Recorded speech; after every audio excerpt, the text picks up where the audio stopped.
2022 के महादंगल में नजरें टिकी हैं यूपी के अखाड़े पर। घमासान यहां बड़ा है। विपक्ष जहां जातीय लामबंदी पर फोकस कर रहा है तो बीजेपी विकास शोकेस के साथ ही गांव को साध रही है। योगी का तुरुप का पत्ता है ग्राम से स्वराज, जिस पर काम करते हुए बीजेपी गांव में अपने परसेप्शन को और मजबूत करने में जुटी है। योगी की ग्राम से स्वराज रणनीति एक मास्टर स्ट्रोक के तौर पर देखी जा रही है। इसमें फोकस लोकतंत्र की इकाइयों पर है, जिसमें जिला परिषदों से लेकर जिला और ग्राम पंचायतों तक से परसेप्शन की लड़ाई मजबूत की जा रही है।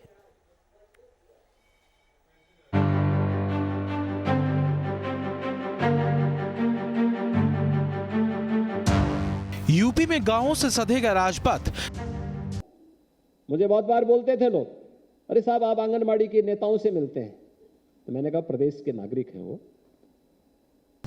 ग्राम शक्ति से होगी सत्ता सिद्धि।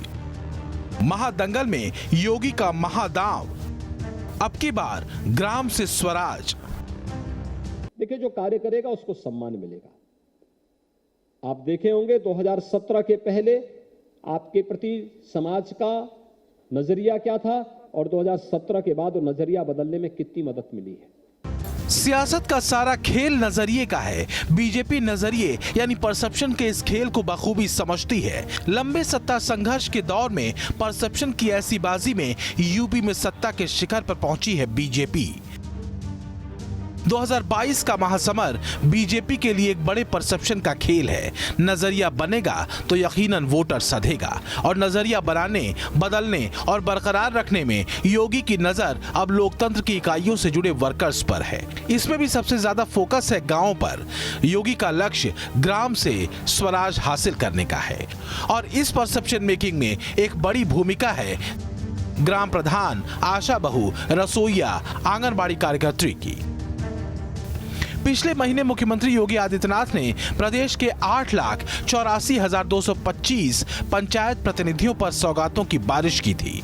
ग्राम से स्वराज की शक्ति और नजरिए को बनाने में बड़ी भूमिका का अंदाजा आप ऐसे लगा सकते हैं कि पूरे प्रदेश में जिला पंचायत अध्यक्ष 75 हैं, क्षेत्र पंचायत प्रमुख 826 हैं, ग्राम प्रधान 58,189 हैं, जिला पंचायत सदस्य 3,121 हैं, क्षेत्र पंचायत सदस्य 77,788 हैं और ग्राम पंचायत सदस्य 7,44,226 हैं। निगरानी समिति के साथ यानी 31 मार्च 22 तक के लिए उन्हें 500 रुपए प्रतिमाह उन्हें अतिरिक्त प्रोत्साहन राशि उपलब्ध करवा रहे हैं, और साथ ही साथ जो सहायिकाएं हैं उनको 250 रुपए प्रतिमाह एक तो उनको प्रोत्साहन राशि उपलब्ध करवा रहे हैं, क्योंकि उन्होंने उस दौरान निगरानी समिति के साथ मिलकर के अपने कार्यक्रम को बहुत बेहतरीन तरीके से आगे बढ़ाया है। चुनावी साल आने से ठीक एक महीने पहले योगी ने पंचायत प्रतिनिधियों के मानदेय बढ़ाने के साथ ही चुनावी माहौल में नजरियों को गढ़ने वाली इस टीम पर दांव लगा दिया है। इसे एक बड़े मास्टर स्ट्रोक के तौर पर माना जा रहा है, क्योंकि गांव में समाज के हर तबके तक पंचायत प्रतिनिधियों की पहुंच होती है, और गांव वाली ये फोर्स जमीन पर किसी भी पार्टी या सरकार के लिए नजरिए को काफी हद तक बना सकती है। गोरखपुर के योगी गांव की इस शक्ति को बखूबी समझते हैं। कई बार गांव के हवा शहरों के आराम तलब वोटर पर भारी पड़ी है और सियासी उलटफेर भी हुए हैं। यही वजह है कि इस बार ग्राम से स्वराज को योगी कस रहे हैं। यूपी की कुल 403 सीटों में से करीब 308 सीटें ग्रामीण इलाकों में आती हैं, 52 सीटें अर्ध शहरी हैं और 43 सीटें पूरी तरह से शहरी इलाकों वाली हैं। यानी कि यूपी की 3/4 से ज्यादा यानी करीब 76.43% सीटें ग्रामीण इलाकों में हैं। उत्तर प्रदेश में चाहे शहर की जनता हो, गांव की जनता हो, उत्तर प्रदेश की जनता ने भारतीय जनता पार्टी के सरकार में लास्ट 5 सालों में जिस तरह महंगाई, बेरोजगारी, महिला अत्याचार, किसानों पर अत्याचार का जो दर्द झेला है, उत्तर प्रदेश की जनता ने तय कर लिया है कि 2022 में बाईसाइकिल की सरकार होगी और भारतीय जनता पार्टी की विदाई तय। इस गणित से समझना मुश्किल नहीं कि पंचायतों और उनके प्रतिनिधियों की आर्थिक सामाजिक मजबूती एक बड़ा परसेप्शन यूपी की योगी सरकार के लिए जमीन पर गड़ सकती है। दूसरी अहम बात है विपक्ष की जातीय राजनीति को काउंटर करना। 2017 के चुनाव में बीजेपी के मिले स्वराज में बड़ी भूमिका ऐसे ही परसेप्शन की रही जो ग्रामीण इलाकों में बीजेपी के लिए बना।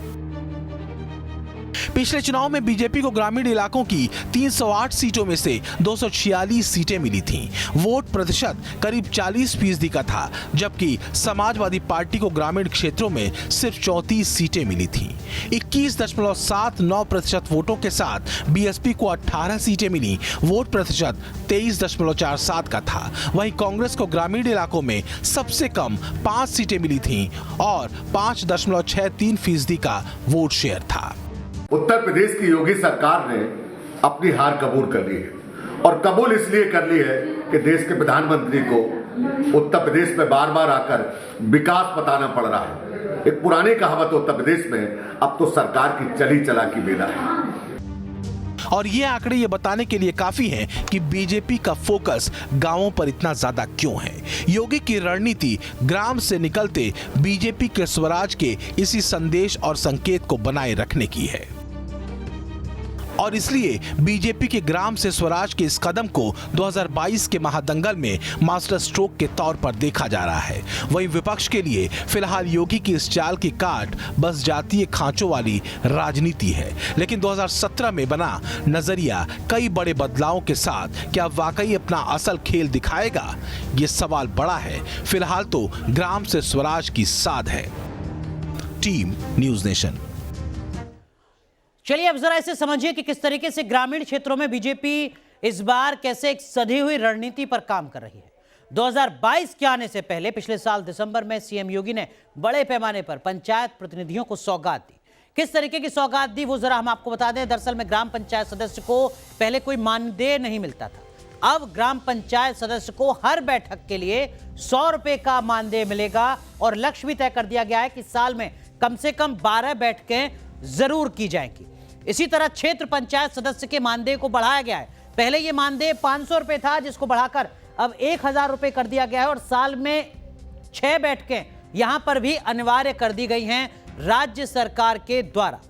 मुख्यमंत्री योगी आदित्यनाथ ने जिला पंचायत सदस्यों के मानदेय में भी इजाफा किया है। पहले यह मानदेय 1000 रुपए था, जो बढ़कर 1500 रुपए हो चुका है, और लक्ष्य यहां पर भी साल में 6 बैठकों का है। न्यूनतम 6 बैठकें अनिवार्य हैं, होनी है।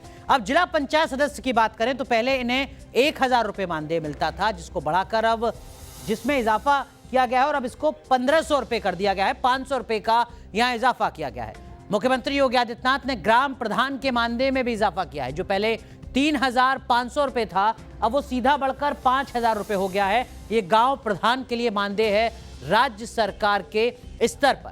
जो क्षेत्र पंचायत प्रमुख हैं उनको भी मानदेय में इजाफा मिला है। 9800 रुपए था पहले, जो अब बढ़कर 11300 रुपए हो चुका है। यहां पर आखिर में जिला पंचायत अध्यक्ष की बात करते हैं।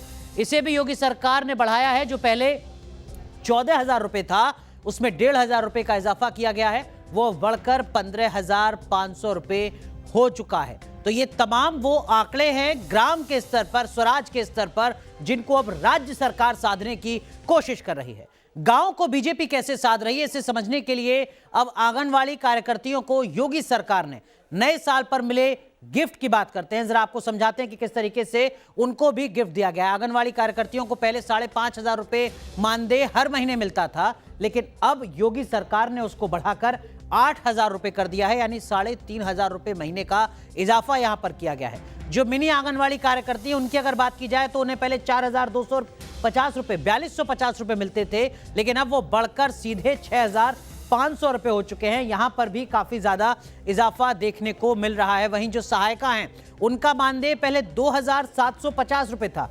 2750 रुपए था, जिसको बढ़ाकर अब सीधा 4000 रुपए कर दिया गया है। मानदेय बढ़ाने वाले इन फैसलों को मास्टर स्ट्रोक क्यों कहा जा रहा है, इस फैसले का असर कहां तक होगा, आइए जरा अब आपको आंकड़ों के जरिए हम वो भी समझा देते हैं। उत्तर प्रदेश में आंगनवाड़ी कार्यकर्ती, मिनी आंगनवाड़ी कार्यकर्ती और सहायिका को मिला दें तो इनका आंकड़ा लगभग 3,73,000 बैठता है। यानी बीजेपी की योगी सरकार की सीधी पहुंच इतने लोगों तक सीधे तौर पर नजर आती है। तो ये अपने आप में एक बड़ी वजह हो सकती है जिसके चलते अब राज्य सरकार आंगनवाड़ी कार्यकर्ता, मिनी आंगनवाड़ी कार्यकर्ता, सहायिका इन सबको साध रही है। अब बात आशा बहनों को योगी सरकार से मिली सौगात की। योगी सरकार ने आशा बहनों को स्मार्टफोन देना शुरू कर दिया है। फर्स्ट फेज में 80,000 आशा बहनों को स्मार्टफोन मिलेगा, बाकियों को यह तोहफा बाद में मिलेगा, लेकिन 80,000 अपने आप में एक बड़ा नंबर है। आशा कार्यकर्ताओं की भूमिका ग्राम पंचायत के स्तर पर, गांव के स्तर पर काफी ज्यादा है। खासकर कोरोना की लड़ाई के दरमियान भी हमने देखा, पहले आशा कार्यकर्ताओं का जो मानदेय था वो 5,300 रुपए था, जिसमें 700 रुपए का इजाफा किया गया है, जिसको बढ़ाकर कर दिया गया है 6,000 रुपए। उत्तर प्रदेश के गांव में 1,56,000 आशा बहनें हैं, जबकि शहरी क्षेत्रों में 7,000 आशा बहनें हैं। इनको दोनों को अगर आप जोड़ लेंगे तो अपने आप में एक बड़ा नंबर बैठता है, लगभग 1,65,000 के आसपास। तो 1,65,000 आशा कार्यकर्ताओं को भी साधने की कोशिश यहां पर की जा रही है राज्य सरकार के स्तर पर। एक छोटा सा ब्रेक ले रहे हैं, 2022 के महादंगल में तुरंत हाजिर होते हैं। उत्तर प्रदेश के मुख्यमंत्री योगी आदित्यनाथ कहां से चुनाव लड़ेंगे, उनकी पसंदीदा सीट क्या होगी, इसे लेकर कयासों का दौर जारी है और इसमें मथुरा का नाम सबसे ऊपर नजर आ रहा है। अब तो बीजेपी के एक सांसद ने भी पार्टी अध्यक्ष जेपी नड्डा को चिट्ठी लिखकर सीएम योगी को ब्रजभूमि से चुनाव लड़ाने का अनुरोध तक कर दिया है। और फिर मथुरा वृंदावन कैसे छूट जाए, वहां पर भी काम भव्यता के साथ आगे बढ़ चुका है। यूपी के सीएम योगी आदित्यनाथ ये तो कबूल चुके हैं कि यूपी चुनाव में वो भी उम्मीदवारों में से एक होंगे, लेकिन योगी आदित्यनाथ किस सीट से चुनाव लड़ेंगे, इसको लेकर कयासों का बाजार गर्म होता जा रहा है। ये चर्चा भी चल पड़ी है कि वो मथुरा, अयोध्या या गोरखपुर सीट से चुनाव लड़ सकते हैं। इस बीच बीजेपी के राज्यसभा सांसद हरनाथ सिंह ने पार्टी अध्यक्ष जेपी नड्डा को चिट्ठी लिखकर मुख्यमंत्री योगी के मथुरा से चुनाव लड़ने की अपील कर डाली। आदरणीय नड्डा जी को पत्र लिखा है और मैंने कहा कि ब्रज क्षेत्र की पवित्र रज का कण कण ये चाहता है, भगवान कृष्ण भी यही चाहते हैं कि वो मथुरा से चुनाव लड़ें। बीजेपी सांसद हरनाथ सिंह यादव खुद मथुरा के रहने वाले हैं। उन्होंने दावा किया है कि भगवान श्री कृष्ण ने उन्हें ये चिट्ठी लिखने के लिए प्रेरित किया है। तो वहीं अखिलेश यादव इस पर तंज कसना नहीं भूले। मुझे तो रात्रि को 2 बार स्वप्न आए, दोनों बार मुझे ऐसा लगा कि भगवान कृष्ण मुझसे कह रहे हैं कि मैं उनके और अपने राष्ट्रीय अध्यक्ष जी के बीच में मध्यस्थ बन करके उनका संदेश भेजूं कि वो मथुरा से चुनाव लड़ें। रात में हम पे आए थे, रात में हमारे सपने में आए थे भगवान कृष्ण जी, कह रहे थे आपकी सरकार बनने वाली है। और एक बार नहीं आए, हर दिन आते हैं, हर दिन। कोई दिन ऐसा नहीं जिस दिन भगवान हमारे सपनों में ना आकर के कहते हो कि आपकी सरकार बनने जा रही है। बीजेपी और विरोधियों के बीच जारी सियासी संग्राम के बीच मथुरा का संत समाज भी योगी आदित्यनाथ से ब्रजभूमि से ही चुनाव लड़ने की अपील कर रहा है। मथुरा के संतों का कहना है कि अगर योगी मथुरा से चुनाव लड़ते हैं तो कृष्ण की नगरी का भी राम की नगरी अयोध्या की तरह विकास होगा। सभी संत समाज की तरफ से यह कहना चाहता हूँ, अब समय आ गया है सनातन धर्म की पूर्ण रूप से रक्षा करने का, और इसका भार योगी जी को हर तरह से वहन करना होगा। यह एक तरह से ठाकुर जी की इच्छा है कि वह मथुरा वृंदावन से चुनाव लड़ें, यह हमारी सभी संतों की इच्छा है।